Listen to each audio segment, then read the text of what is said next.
今日は日本のアニメについてお話ししていきましょう。日本のアニメや漫画を好きになり、日本に興味を持つようになった人はたくさんいるでしょう。アニメにはいろいろなジャンルがあり、子供から大人まで楽しめるのが特徴です。アニメや漫画を通して、多くの人は日本の文化や言語に興味を持つようになるそうです。例えば、日本語を学び始めたり、日本を旅行したりするなど、アニメや漫画が日本への関心を高める大きなきっかけになっています。そこで今日は、日本のアニメやアニメのジャンル、アニメで日本語学習を楽しむことなどをお話しします。最後に日本語学習におすすめのアニメも紹介します。まずは、日本のアニメについてです。アニメは、日本で作られるアニメーション作品のことを指す言葉です。アニメは、色鮮やかな絵柄と夢のような世界観が特徴です。日本のアニメは世界中で人気があり、日本の文化にも大きな影響を与えています。日本のアニメにはいろいろなジャンルがあります。漫画から作られることが多く、独特なストーリーの作り方をしています。アニメの登場人物はコスプレなどで人気があり、世界中のアーティストにも影響を与えています。アニメの歴史はとても長いです。日本では100年以上前から作られるようになりました。特に1960年代以降はテレビアニメの黄金期で世界的に人気が広がっていきました。つまり、アニメは日本で生まれた独特のアニメーション作品で、日本の代表的な文化の一つなのです。日本のアニメの特徴は、アニメならではの魅力的なストーリーや、可愛らしい登場人物、そして美しい絵柄にあります。まず、アニメのストーリーはとても面白いと評判です。アニメには、ファンタジーや SF、ロマンス、コメディなど、いろいろなジャンルがあります。登場人物の成長や冒険、恋愛など、アニメを見ていて、引き込まれるストーリーが多いです。次に、アニメの登場人物も魅力的です。可愛らしい外見や、個性的な性格、そして人間的な魅力を持っている人物が数多く登場します。見ている人は、登場人物と同じ気持ちになって、喜んだり悲しんだり、応援したくなったりするような作品が多いです。そして、アニメの絵柄も素晴らしいです。日本独自の美しい色使いや繊細な線画、そして丁寧なアニメーションが特徴です。アニメならではの世界観を表現し、見ている人を魅了します。さらに、アニメは子供から大人まで楽しめるコンテンツです。子供向けのアニメから大人向けのアニメまで幅広い年代の人たちに人気があります。これは日本のアニメが世界中で愛されている大きな理由の一つです。では、日本のアニメにはどんなジャンルがあるのか、いくつか紹介します。日本のアニメには、たくさんのジャンルがあります。一番有名なのは、ロボットアニメやファンタジーアニメです。ロボットアニメは、大きな機械が活躍するアニメで、子供たちに人気があります。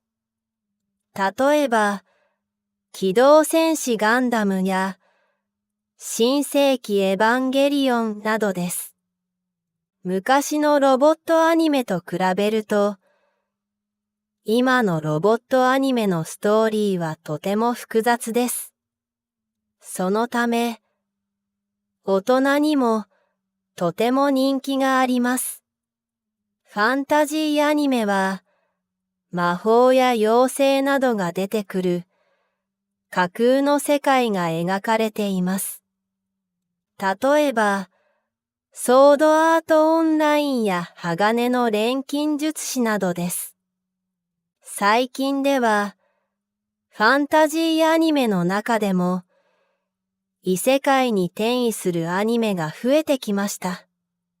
主人公が別の世界に行き、そこで冒険をするというストーリーです。ファンタジーの要素が強いので、とても人気があります。例えば、転生したらスライムだった件や、ゼロから始める異世界生活などです。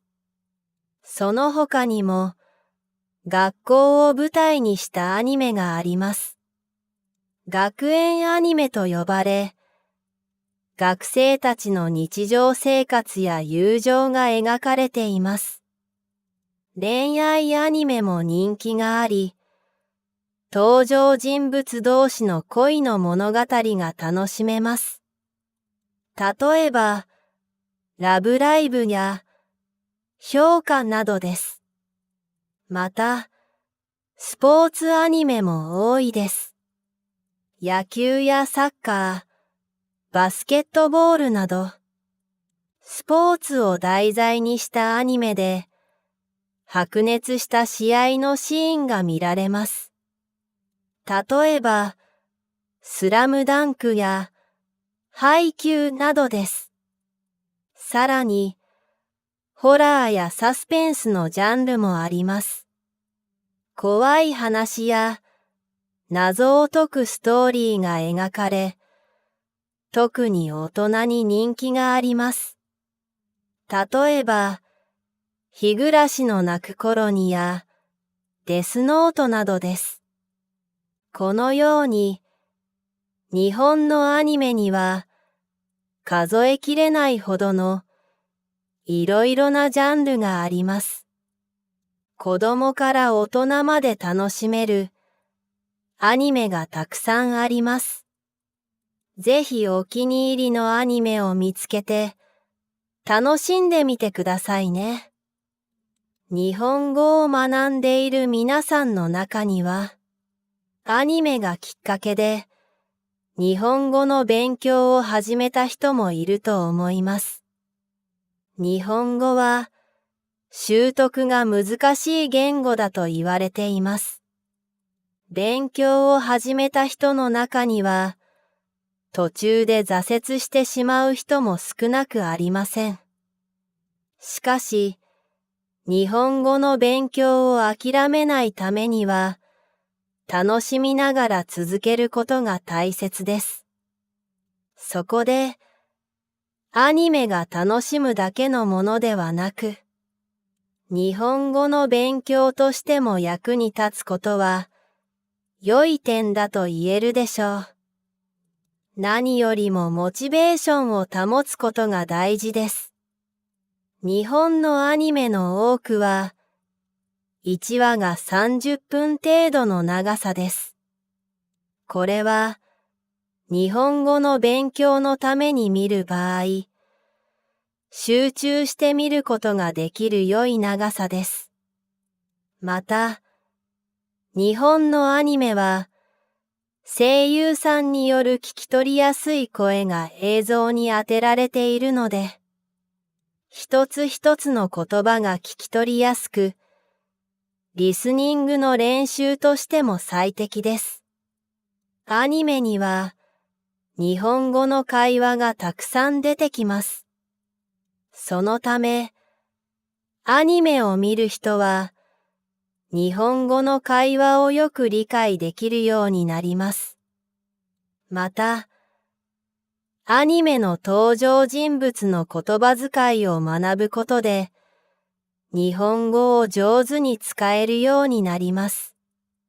さらに、アニメに出てくる単語を覚えることで、日本語の単語の数が増えます。これらの理由から、アニメを見て楽しんでいる人は、日本語のコミュニケーション能力が高くなる傾向があるそうです。では、どのようにすれば、アニメを通して日本語を学習できるのでしょうか。ここで、学習のポイントをいくつか挙げてみましょう。まずアニメのジャンル選びが一つのポイントです。なぜなら、たくさんのアニメの中には、日常では全く使わない言葉がたくさん出てくるアニメがあるからです。せっかく勉強した言葉やフレーズが実際に使えないものだったら悲しいです。医療のアニメや法廷が中心のアニメも専門的な言葉がたくさん出てくるので、初心者の方には難しいかもしれません。日本語の勉強におすすめのアニメジャンルは、子供向けアニメと日常系アニメです。子供向けアニメは、日本語の勉強に最適です。アニメの言葉は簡単で、ストーリーもわかりやすいので、初心者の方でも理解できるでしょう。日本の子供向けアニメは質が高く、大人でも楽しめる作品もあります。子供向けとはいえ、知識を学べるアニメもあるので、日本の文化やマナーも覚えられます。仕事や学校で使う日本語の会話表現を学びたい人には、日常系アニメがおすすめです。日常系アニメは、大きな出来事がなく、平凡な日常生活を描いたものが多いジャンルです。日本でも人気があり、優しい気持ちで見られるアニメです。日常系アニメは、登場人物の会話が話の中心になっているので、日本語を勉強する人にぴったりです。アニメを見るときは、日本語の字幕をつけると良いでしょう。最初は、字幕をつけてそのままアニメを楽しみます。話の内容が理解できるようになり、慣れてきたら、最終的には字幕を外して見てみましょう。まず、アニメを見ながら、登場人物の会話に注目しましょう。会話の中に出てくる単語や表現を覚えていきます。それらの単語を調べて、辞書で意味を確認するのも大切です。単語の意味を理解することで、会話の内容がよくわかるようになります。アニメのセリフを真似して、発音の練習をするのも良いでしょう。登場人物の声を聞いて、正しい発音を学びます。さらに、アニメの内容を理解するために、ストーリーや登場人物の関係性などを考えながら見てみましょう。アニメの登場人物やイラストも、日本語学習の良い教材になります。登場人物の性格や行動を通して、日本語の表現を学ぶことができます。このように、アニメを楽しみながら日本語を学ぶことができます。もちろん、日本語を学ぶのはアニメだけでは不十分です。実際の会話や文章も学習する必要があります。アニメを使った学習と合わせて、教科書や会話練習、読解練習なども行うことをお勧めします。そうすることで、より効果的に日本語を勉強できるでしょう。日本語は難しいと感じるかもしれませんが、この動画で日本語の音をたくさん聞いたり、アニメを楽しんだりしながら学習すれば、きっと日本語が身についていくでしょう。諦めずに続けることが大切です。それでは、最後に日常の日本語を学ぶために、おすすめのアニメ10選を紹介します。ぜひ参考にしてみてください。1、隣のトトロ。隣のトトロは、日本で最も有名なアニメの一つで、海外でもとても人気があります。すでに見た人も多いのではないでしょうか。隣のトトロは、日本語の勉強に一番おすすめの映画です。田舎に引っ越してきた、主人公のサツキとメイの姉妹の前に、トトロという不思議な生き物が登場するストーリーです。ファンタジーアニメですが、このアニメの日本語は、私たちが毎日使っているものです。昔の日本の田舎の生活についても学ぶことができます。登場人物もはっきり話すので、とても理解しやすく、リスニングの練習にもなります。2、ちびまる子ちゃん。ちびまる子ちゃんは、日本では誰もが知っている国民的アニメです。ちびまる子ちゃんのジャンルは、子供向けのアニメです。ちびは背が低いという意味で、まる子ちゃんは主人公のニックネームです。まる子ちゃんの家族と学校の友達の日常生活を描いた作品です。このアニメに出てくる言葉やフレーズは、スラングがなく、会話はゆっくりとした簡単な日本語です。子供向けのアニメですが、大人にも愛されている人気のアニメです。3、ドラえもん。ドラえもんも世代を超えて愛されている国民的アニメです。皆さんの多くはすでにドラえもんを知っているでしょう。ストーリーは主人公のび太が困っている時に未来から来た猫型ロボットのドラえもんが未来の道具を使ってのび太を助けるというものです。道具の名前や未来の設定は日本語の初心者の方には少し難しいかもしれません。しかし、登場人物は小学生がほとんどなので、会話の内容は難しい言葉はあまり出てきません。このアニメも子供向けのアニメですが、大人も大好きなアニメです。4. 日常。日常は日常生活という意味です。日常会話の中に丁寧語や敬語、スラングなど実際の会話で使われる表現がたくさん出てきます。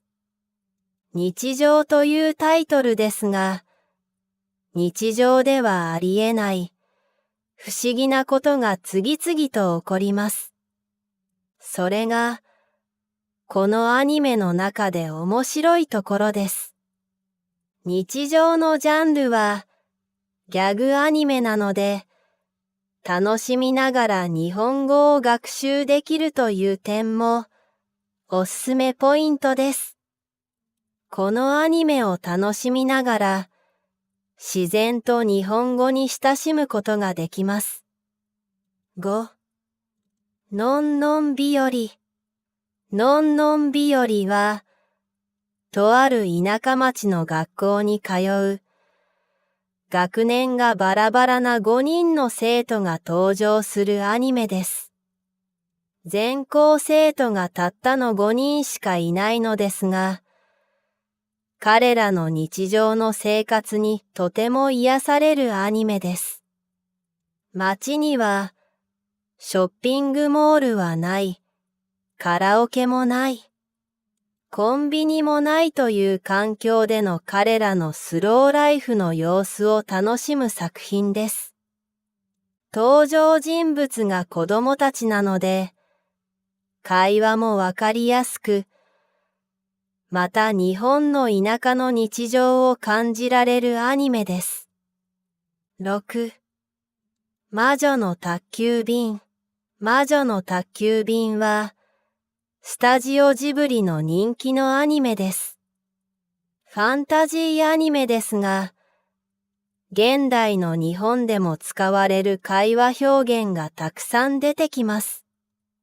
魔女の宅急便のアニメは、主人公キキの成長物語として面白いです。13歳のキキが一人で新しい町に行き、生活を始めます。キキの魔法の力は特別で、面白い場面がたくさんあります。また、キキが出会う人たちの優しさや、田舎の景色の描写も楽しめます。アニメーションが美しく、登場人物たちが可愛いのも見どころです。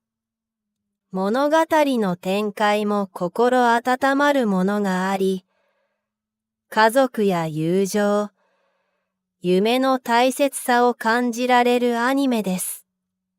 7. 白熊カフェ。白熊カフェは動物がたくさん登場するアニメです。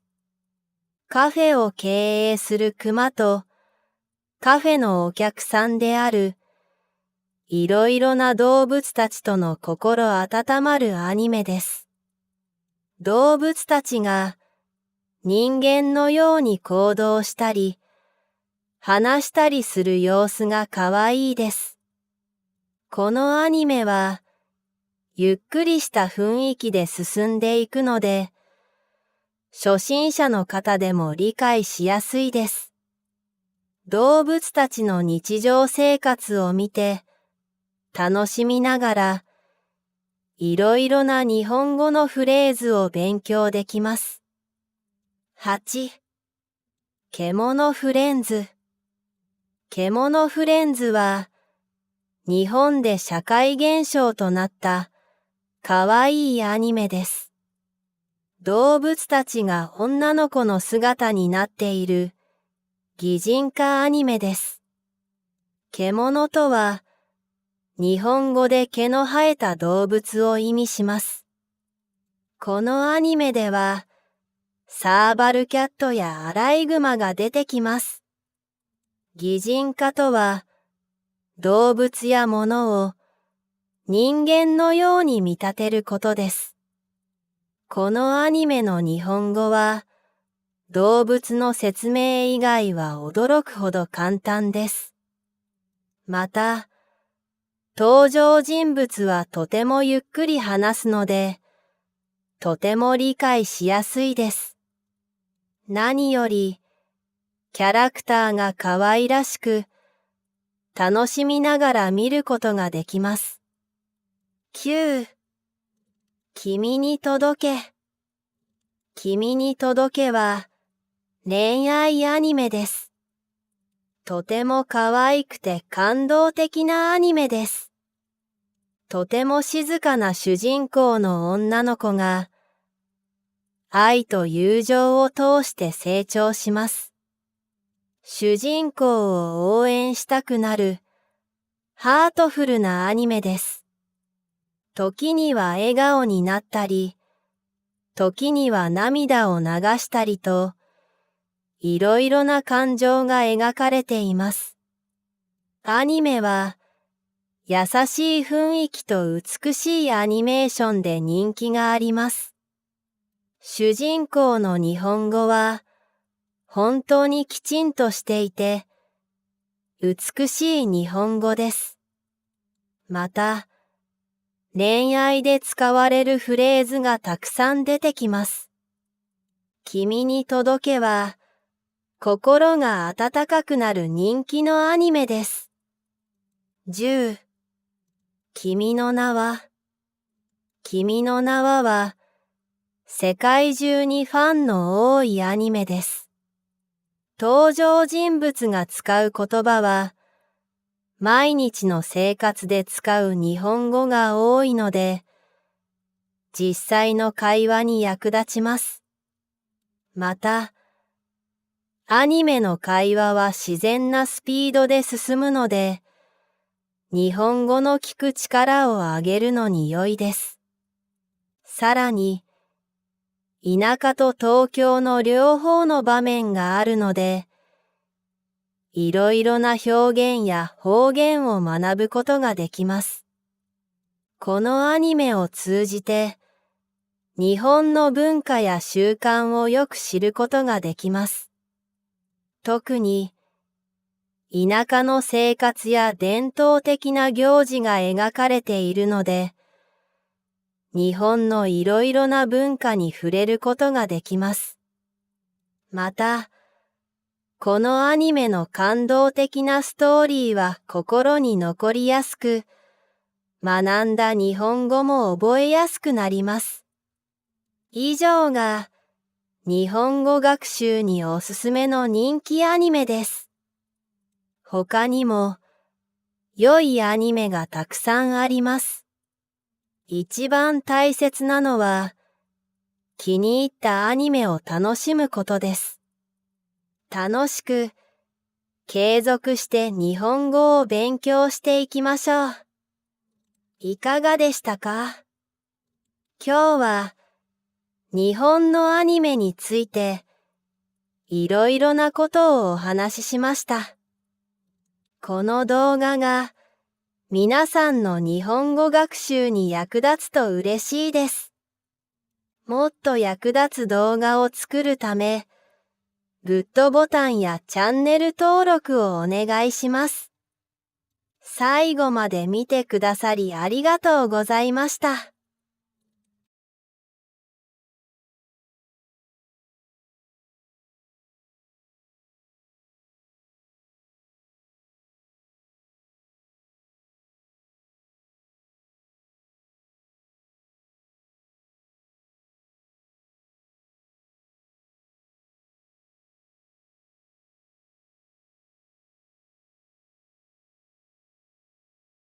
今日は日本のアニメについてお話ししていきましょう。日本のアニメや漫画を好きになり、日本に興味を持つようになった人はたくさんいるでしょう。アニメにはいろいろなジャンルがあり、子供から大人まで楽しめるのが特徴です。アニメや漫画を通して、多くの人は日本の文化や言語に興味を持つようになるそうです。例えば、日本語を学び始めたり、日本を旅行したりするなど、アニメや漫画が日本への関心を高める大きなきっかけになっています。そこで今日は、日本のアニメやアニメのジャンル、アニメで日本語学習を楽しむことなどをお話しします。最後に日本語学習におすすめのアニメも紹介します。まずは、日本のアニメについてです。アニメは、日本で作られるアニメーション作品のことを指す言葉です。アニメは、色鮮やかな絵柄と夢のような世界観が特徴です。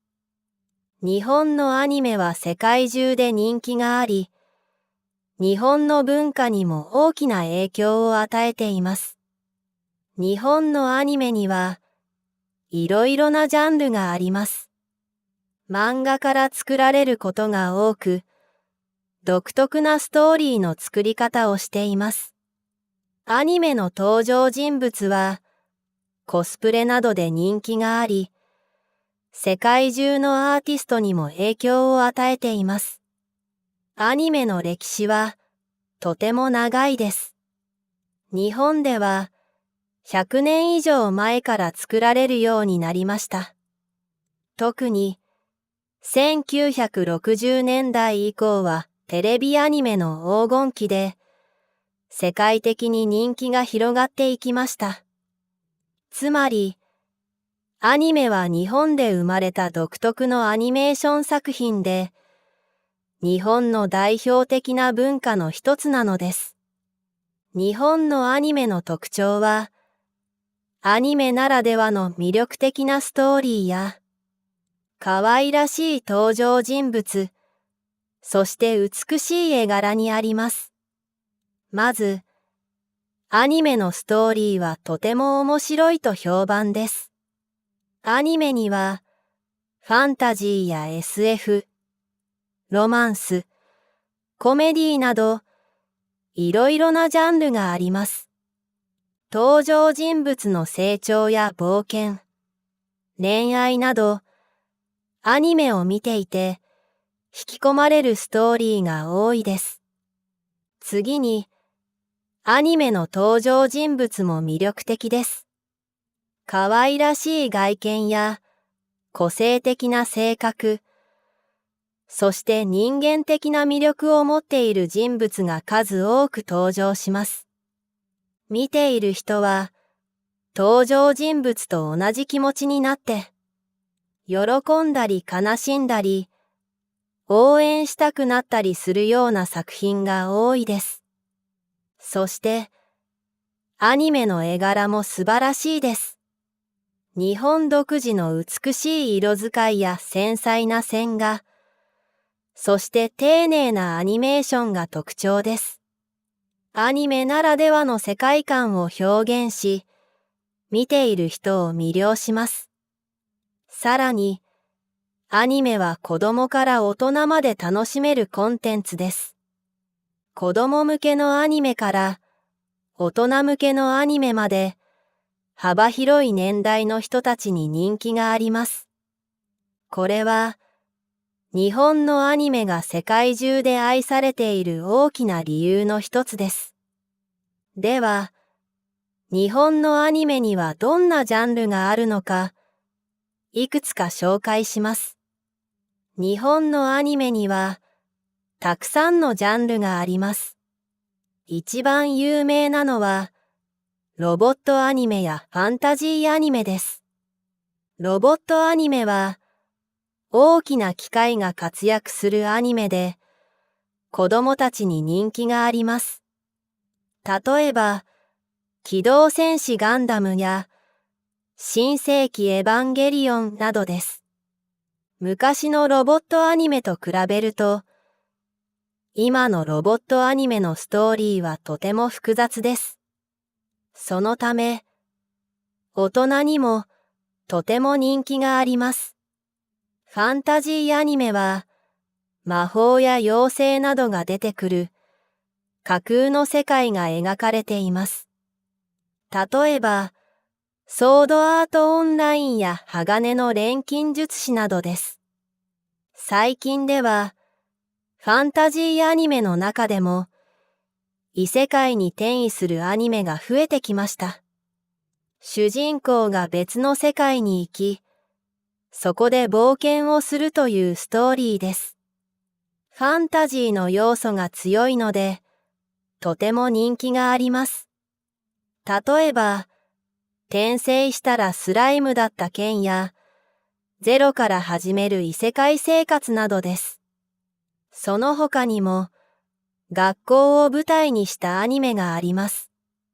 学園アニメと呼ばれ、学生たちの日常生活や友情が描かれています。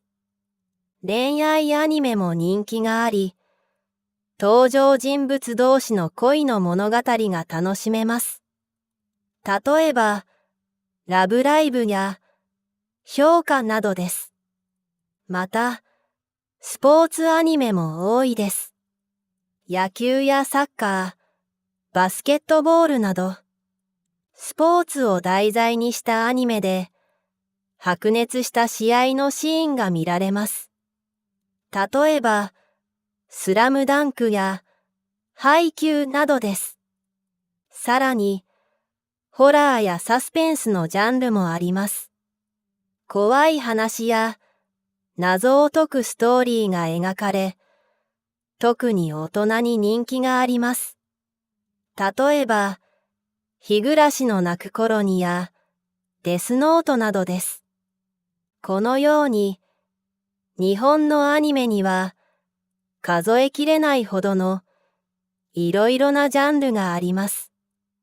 子供から大人まで楽しめるアニメがたくさんあります。ぜひお気に入りのアニメを見つけて楽しんでみてくださいね。日本語を学んでいる皆さんの中には、アニメがきっかけで日本語の勉強を始めた人もいると思います。日本語は習得が難しい言語だと言われています。勉強を始めた人の中には、途中で挫折してしまう人も少なくありません。しかし、日本語の勉強を諦めないためには、楽しみながら続けることが大切です。そこで、アニメが楽しむだけのものではなく、日本語の勉強としても役に立つことは、良い点だと言えるでしょう。何よりもモチベーションを保つことが大事です。日本のアニメの多くは、1話が30分程度の長さです。これは、日本語の勉強のために見る場合、集中して見ることができる良い長さです。また、日本のアニメは、声優さんによる聞き取りやすい声が映像に当てられているので、一つ一つの言葉が聞き取りやすく、リスニングの練習としても最適です。アニメには、日本語の会話がたくさん出てきます。そのため、アニメを見る人は、日本語の会話をよく理解できるようになります。また、アニメの登場人物の言葉遣いを学ぶことで、日本語を上手に使えるようになります。さらに、アニメに出てくる単語を覚えることで、日本語の単語の数が増えます。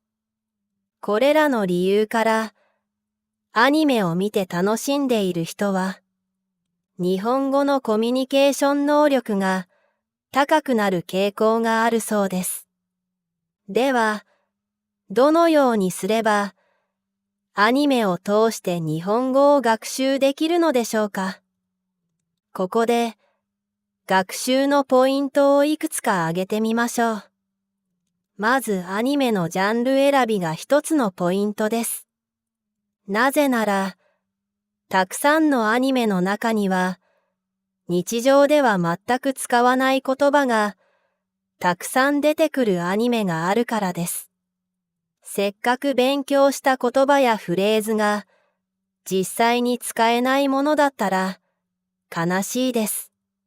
医療のアニメや法廷が中心のアニメも専門的な言葉がたくさん出てくるので、初心者の方には難しいかもしれません。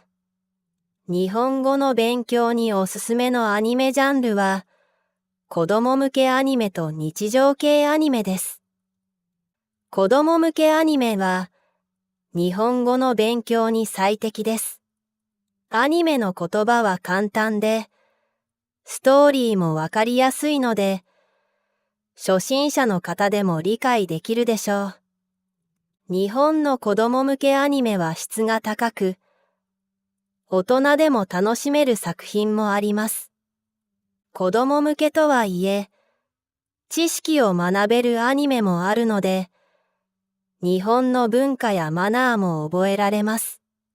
仕事や学校で使う日本語の会話表現を学びたい人には、日常系アニメがおすすめです。日常系アニメは、大きな出来事がなく、平凡な日常生活を描いたものが多いジャンルです。日本でも人気があり、優しい気持ちで見られるアニメです。日常系アニメは、登場人物の会話が話の中心になっているので、日本語を勉強する人にぴったりです。アニメを見るときは、日本語の字幕をつけると良いでしょう。最初は、字幕をつけてそのままアニメを楽しみます。話の内容が理解できるようになり、慣れてきたら、最終的には字幕を外して見てみましょう。まず、アニメを見ながら、登場人物の会話に注目しましょう。会話の中に出てくる単語や表現を覚えていきます。それらの単語を調べて、辞書で意味を確認するのも大切です。単語の意味を理解することで、会話の内容がよくわかるようになります。アニメのセリフを真似して、発音の練習をするのも良いでしょう。登場人物の声を聞いて、正しい発音を学びます。さらに、アニメの内容を理解するために、ストーリーや登場人物の関係性などを考えながら見てみましょう。アニメの登場人物やイラストも日本語学習の良い教材になります。登場人物の性格や行動を通して日本語の表現を学ぶことができます。このようにアニメを楽しみながら日本語を学ぶことができます。もちろん、日本語を学ぶのはアニメだけでは不十分です。実際の会話や文章も学習する必要があります。アニメを使った学習と合わせて、教科書や会話練習、読解練習なども行うことをお勧めします。そうすることで、より効果的に日本語を勉強できるでしょう。日本語は難しいと感じるかもしれませんが、この動画で日本語の音をたくさん聞いたり、アニメを楽しんだりしながら学習すれば、きっと日本語が身についていくでしょう。諦めずに続けることが大切です。それでは、最後に日常の日本語を学ぶために、おすすめのアニメ10選を紹介します。ぜひ参考にしてみてください。1、隣のトトロ。隣のトトロは、日本で最も有名なアニメの一つで、海外でもとても人気があります。すでに見た人も多いのではないでしょうか。隣のトトロは、日本語の勉強に一番おすすめの映画です。田舎に引っ越してきた、主人公のさつきとめいの姉妹の前に、トトロという不思議な生き物が登場するストーリーです。ファンタジーアニメですが、このアニメの日本語は、私たちが毎日使っているものです。昔の日本の田舎の生活についても学ぶことができます。登場人物もはっきり話すので、とても理解しやすく、リスニングの練習にもなります。2、ちびまる子ちゃん。ちびまる子ちゃんは、日本では誰もが知っている国民的アニメです。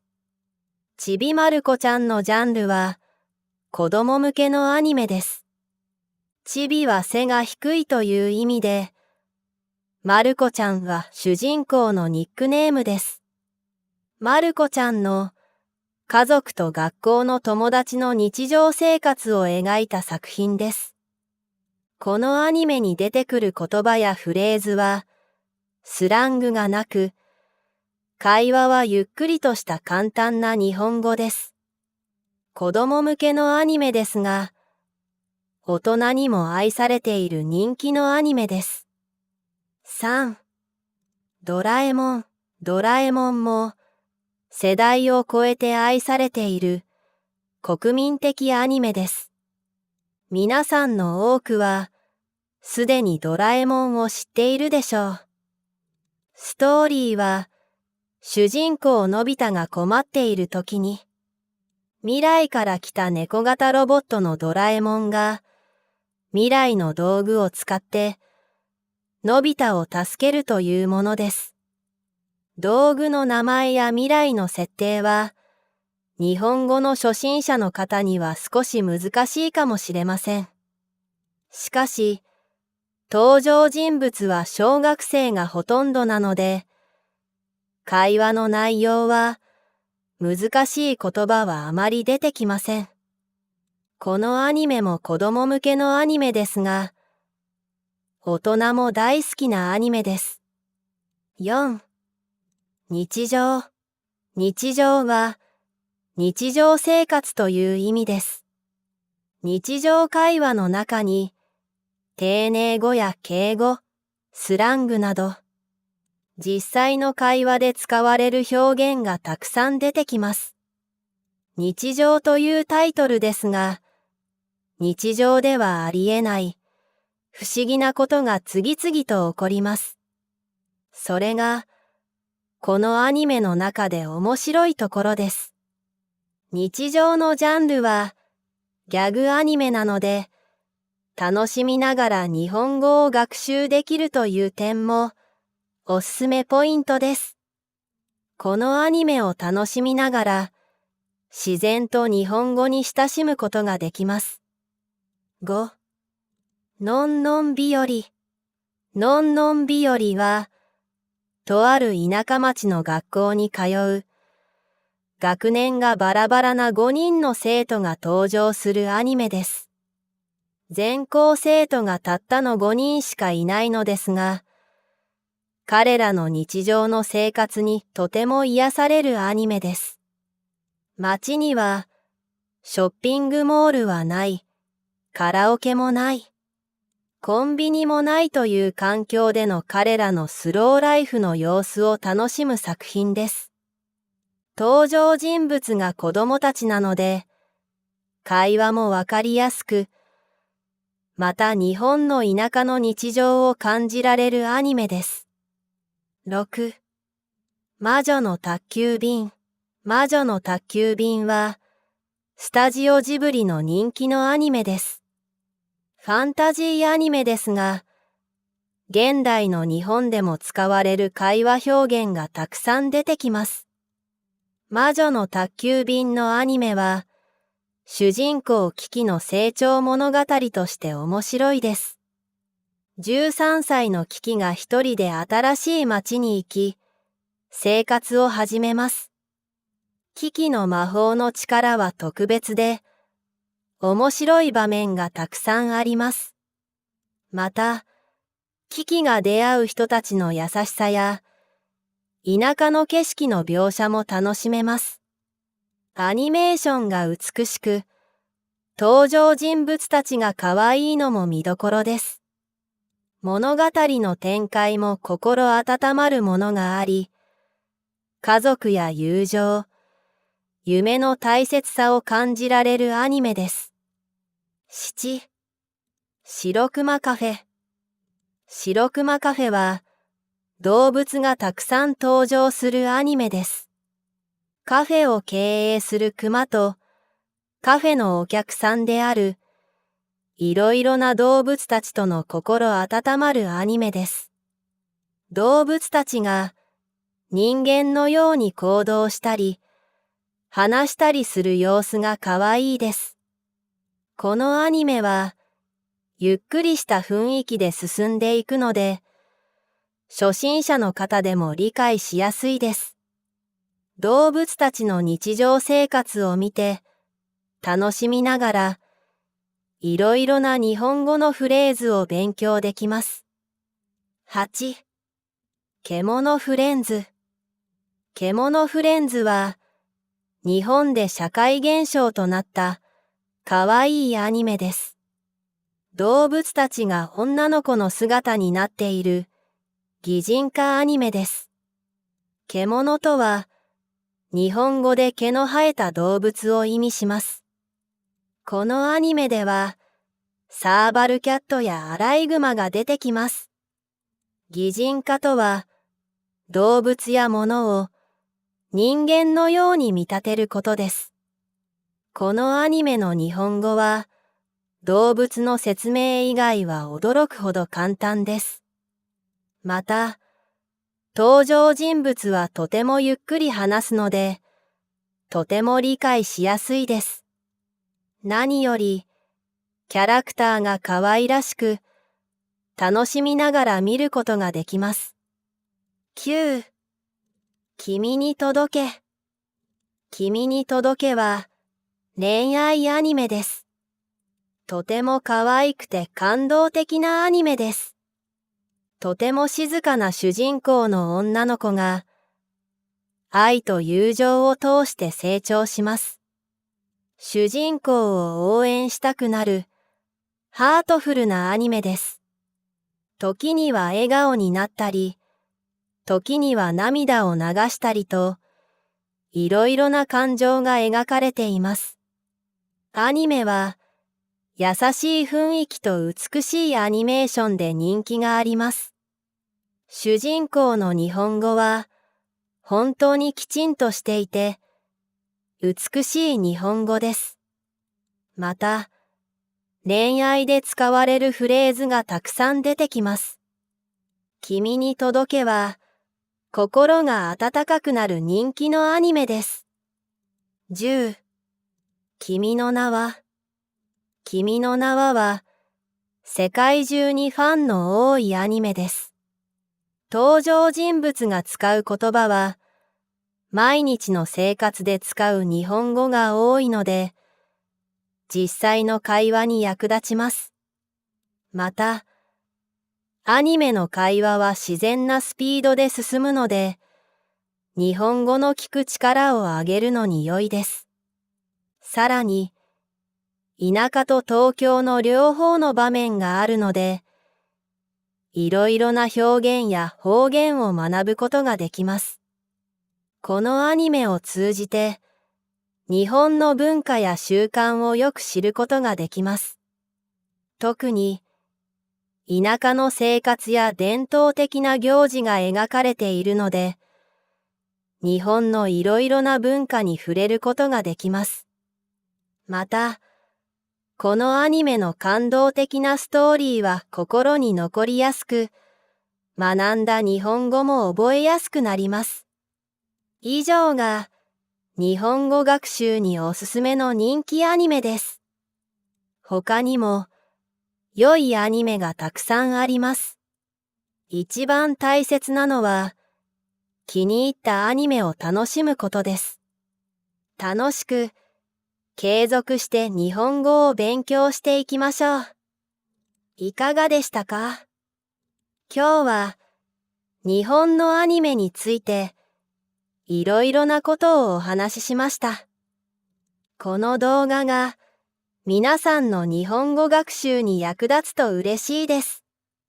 もっと役立つ動画を作るため、グッドボタンやチャンネル登録をお願いします。最後まで見てくださりありがとうございました。